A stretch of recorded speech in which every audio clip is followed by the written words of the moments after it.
Hello everyone, myself Umesh, faculty for history at CSBIS Academy. Today the video is being done in mourning of Dr. MANMOHAN Singh. First and foremost, we need to understand one important thing about Dr. MANMOHAN Singh. In fact, Dr. MANMOHAN Singh is considered to be the right mixture of humbleness and merit. Usually these two qualities are rarely found in the same person together.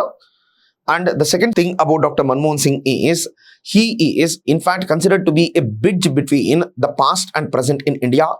He was one of the few remaining leaders who in fact were present in the previous India, and they worked as a bridge for the future.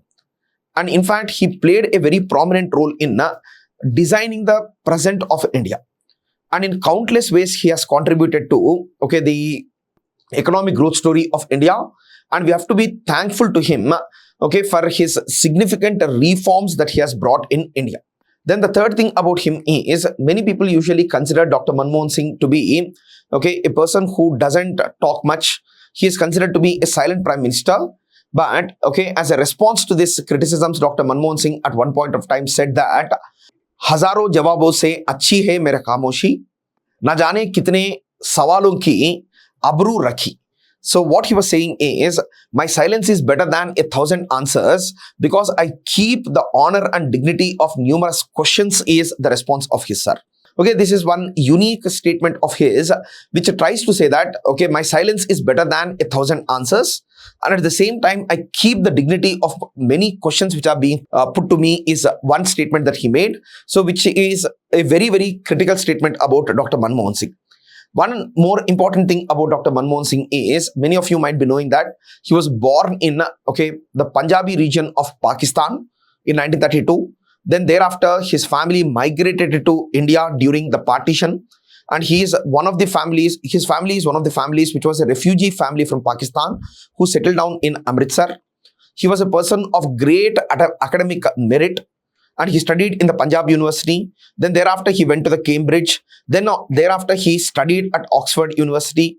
And after that, he was primarily a teacher, who in fact was very much interested in teaching, and he was also a very successful teacher.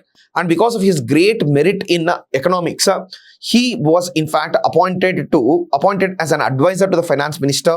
Then thereafter, he became the deputy chairman of the Planning Commission of India. Then thereafter, he worked as the governor of RBI.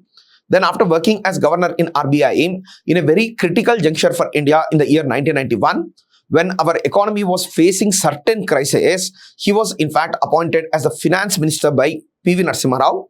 And both of them together in fact gave India its second freedom. And the second freedom of India is economic freedom. And this economic freedom of India sometimes is very, very important in fact making India into a global economic superpower today. So that is been the significant contribution of Dr. MANMOHAN Singh. In fact, he played a very important role in breaking down the thing which is called as license permit Raj. License permit Raj in fact led to a scarcity Raj in the pre-1991 period, when our economy was facing a significant challenge in terms of forex crisis, in terms of fiscal deficit, in terms of inflation. Dr. MANMOHAN Singh's role as finance minister in fact led to the reforms which are called as liberalization, privatization and globalization reforms, and it was associated with deregulation, and along with deregulation, delicensing is one more thing that he has done. So, and this led to the growth story of India. That is one important contribution of his.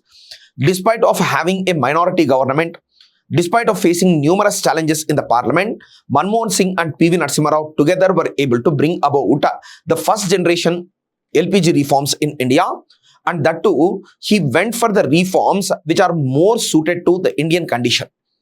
He did not in fact implement the LPG reforms in one go. He went for a graded approach in order to implement the LPG reforms. So this was one important contribution of his. Then after that, after working as finance minister, so he in fact in the year 2004, he became the Prime Minister of India. And as Prime Minister of India, he served 2 terms. And his period as a Prime Minister is known for the liberalism which is called as welfare liberalism. In fact, his LPG reforms were considered part of a liberalism which is called as neoliberalism. But the later part, when he became the prime minister, he in fact adopted the philosophy of welfare liberalism. And under welfare liberalism, he mainly focused on an approach which is called as rights-based approach. And when it comes to the rights-based approach, in the rights-based approach, he in fact passed as prime minister numerous legislations like right to information, right to education, right to food, right to forest. Okay, then along with that, he also gave basic support to the people living in rural areas by implementing the Mahatma Gandhi National Rural Employment Guarantee Act, MG Narega. So this way, in fact, his policy of welfare liberalism also contributed brilliantly to Indian economy. In fact, Dr. Manmohan Singh, if you have a look at him, in the early part when he was the finance minister, he in fact implemented neoliberal ideology of liberalization, privatization and globalization. But in the second half, when he became the prime minister, he adopted to welfare liberalism and promoted, rights-based approach for the Indian people. And through that, he contributed substantially to alleviation of poverty in India. That is one brilliant strategy of his. Then if you look at the third dimension of Dr. Manmohan Singh, in fact, we have to be thankful for him, for in fact laying the foundation of today's India's foreign policy.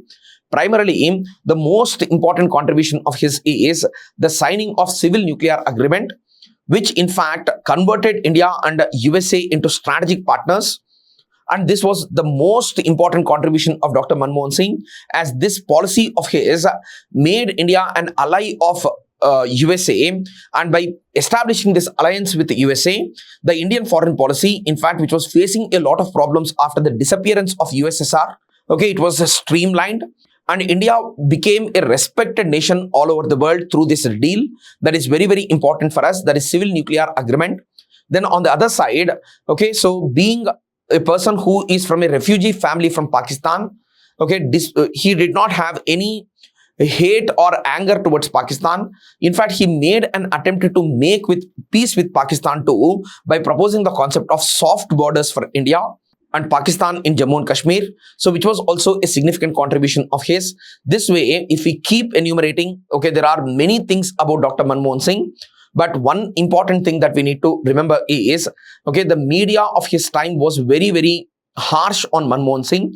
But the history of India should remember him, and his period definitely with a lot of pride.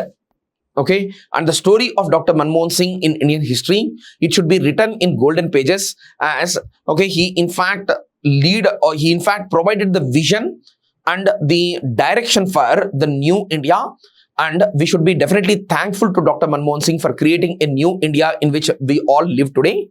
So on this note, let's conclude the session. So thank you for your time. Have a good day.